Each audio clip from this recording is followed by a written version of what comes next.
हमेशा सवालों का एक ही जवाब कि प्यार को दर्द बहुत प्यारा होता है और जब तक जुदाई नहीं होगी, दर्द नहीं होगा और बिना दर्द के प्यार मुकम्मल नहीं होगा। बड़ी ही खूबसूरत पंक्तियां हैं। ये पंक्तियां ली गई है चश्मिश से। चश्मिश जिसे लिखा है मानवी जी ने। मानवी जी जोधपुर राजस्थान से हैं और चश्मिश जो है एक लघु उपन्यास की श्रेणी में आता है और मानवी जी की ये पहली किताब है जो कि राजमंगल प्रकाशन से आई है और 161 पृष्ठों के साथ 7 भागों में लिखी गई है और किताब में वो सारी खूबियां हैं जो आपको बांधे रख सकती है। तो मैं हूँ मीनाक्षी शुक्ला, एक बार फिर से आप सभी का बहुत स्वागत करती हूँ अपने चैनल शब्दवेदी पर। और जैसा कि मैंने आपसे कहा था कि बहुत जल्द मिलेंगे, हम एक नई किताब के साथ जानेंगे, उसके बारे में बातें करेंगे बहुत सारी। तो आप बने रहिएगा हमारे साथ हमारी इस यात्रा में। तो अब बात करते हैं कहानी की। चश्मिश किशोर व प्रेम की खूबसूरत कहानी जिसमें दोस्ती, आकर्षण एवं भावना जो है उच्चतम स्तर पर है। चश्मिश शुरू होती है अनोखी पर और जाकर ठहरती है अविनाश पर।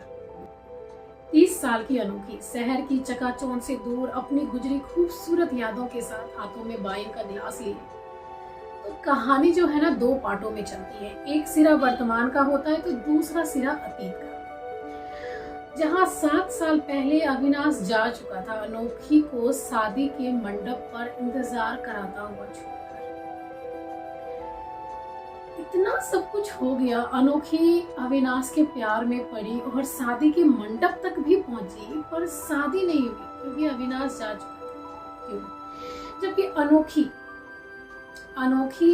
जिसे केवल किताबों से प्रेम है, एकदम झल्ली है और फिर भी वही चश्मे से झांकती हुई 2 आंखें अविनाश की, जिसे एक बार की देख ले अनोखी सिहर उठती है। ऐसा भी क्या था उन आंखों की बानगी में? और अविनाश कत्थक करते हुए देखा था अनोखी को। पहली नजर में दिल हार बैठा था वो। सबने समझाया एकदम अलग है, उससे दोस्ती बिल्कुल भी ठीक नहीं है, पर अविनाश को अपने आप पर पूरा भरोसा था कि एक दिन वो अनोखी का दिल तो जीत ही लेगा और जीत भी लिया उसने। तो कहानी जो है ना बड़े ही हल्के फुल्के ढंग से शुरू होती है और घूमती है किशोरावस्था के उन दिनों में। उस समय जब अनोखी कॉफी पसंद किया करती थी अपने दोस्तों के साथ। और आमतौर पर किशोरावस्था एक ऐसी उम्र होती है जिसमें शरीर के बदलाव के साथ मन भी एक अलग ही दुनिया में विचरने लगता है। दोस्ती और दोस्ती से बढ़कर क्या ढूंढने लगता है मन। कभी कुछ चीजें रोमांच पैदा करती है तो कभी कुछ ऐसी आप बीती, ऐसे हाथ से जो कदमों को बरबसी पीछे की ओर खींच लेते हैं। क्योंकि कहानी जो है किशोरावस्था से शुरू होती है तो पढ़ने वालों को स्वतः ही अपनी ओर खींच लेती है।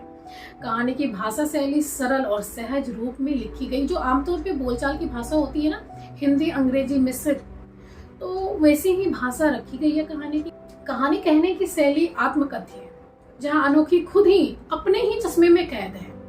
क्योंकि कैद शब्द इसलिए कहा कि अनोखी ने सोचा, अनोखी ने समझा, ऐसे चलना है, ऐसा होना चाहिए जीवन, ये सब कुछ अनोखी ने ही तय कर लिया। किसी को भी अपने चश्मे में झांकने की इजाजत उसने नहीं दी। तो जीवन के कुछ ऐसे हादसे जब मुख्य किरदार को प्रभावित करते हैं, लेखिका ने चश्मिश यानी कि अविनाश, अनोखी जो अविनाश को चश्मिश कहकर संबोधित करती है, अविनाश के आने तक उसे अपने चश्मे में ही कैद रखा। और ये कहानी की मांग भी थी, जो कहानी की जरूरत के हिसाब से बिल्कुल सटीक बैठती है।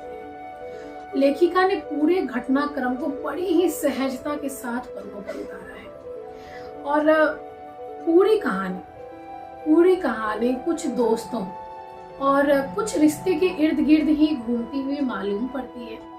और जैसे दोस्ती में चलते हैं तो प्रियल, नमिता, प्रशांत, प्यारे लाल, माता पिता, अविनाश के पिता, और जब बाद में उसके जो 2 हेल्पर होते हैं, तो कहानी कुछ ही किरदारों के साथ पूरी किताब में न्याय करती हुई मालूम होती है। तो कहानी के जितने भी पात्र हैं सहज और सरल रूप में हैं। किसी भी किरदार में कोई आक्रोश नहीं दिखता। कहने का तात्पर्य है कि पूरी कहानी का भार अनोखी के कंधों पर ही रखा गया है। आखिर वही तो ये चश्मिश का मुख्य किरदार, हमारा हीरो, है ना। तो किताब हाथों में लेने के बाद आप 1 या 2 बैठकी में पूरी किताब खत्म कर सकते हैं, क्योंकि कहानी की कसावट बहुत कमाल की है। और कहानी के शुरुआत में जो सस्पेंस दिखाया गया है वो पाठकों को बहुत जल्द से जल्द अंतिम सिरा पकड़ने के लिए मजबूर करता है।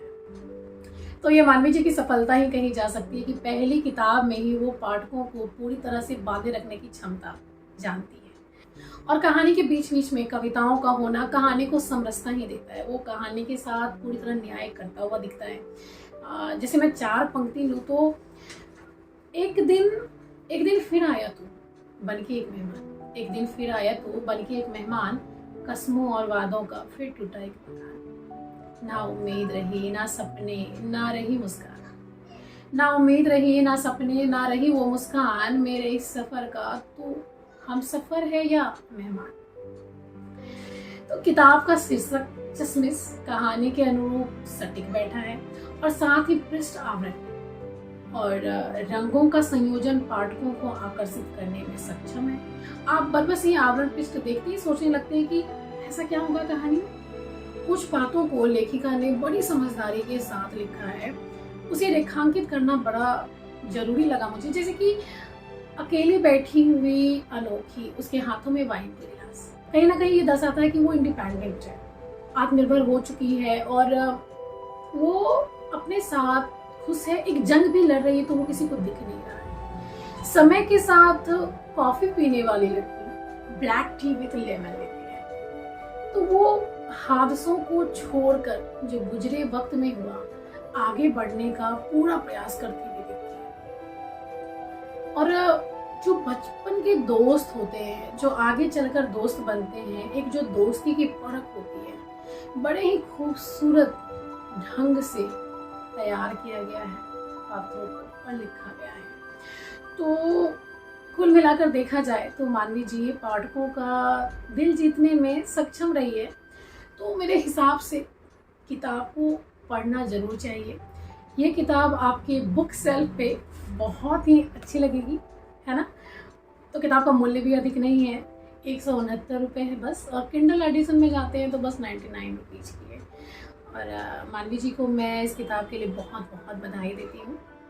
तो मानवी जी ने बहुत अच्छा काम किया है, धरातलीय काम किया है। तो बहुत बहुत साधुवाद आपको, धन्यवाद आपको लिखने के लिए। तो जरूर पढ़िएगा।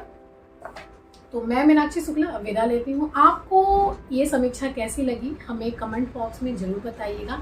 और साथ ही अगर आप हमसे संपर्क करना चाहते हैं अपनी किताब के बारे में तो शब्दवेदी के पेज पे, इंस्टा पे आप हमें DM कर सकते हैं। साथ ही इस चैनल को लाइक, सब्सक्राइब, कमेंट सब करते हुए जाइएगा। धन्यवाद आपका।